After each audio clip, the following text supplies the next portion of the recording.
कोल्हापूर शहरातील सर्व रस्त्यांची चाळण झाली असून नागरिकांना मोठा त्रास सहन करावा लागतोय।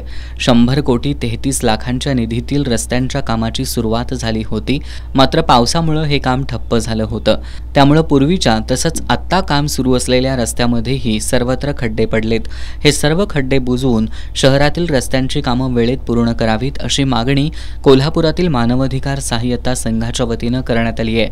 या मागणीसाठी आज संघाच्या वतीनं कोल्हापूर महानगरपालिकेसमोरील मुख्य प्रवेशद्वाराजवळच खड्डा खणून आंदोलन करण्यात आलं। यावेळी प्रशासनाचा निषेध करण्यात आला। मागणीचे निवेदन शहर अभियंता नेत्रदीप सरनोबत यांना देण्यात आलं।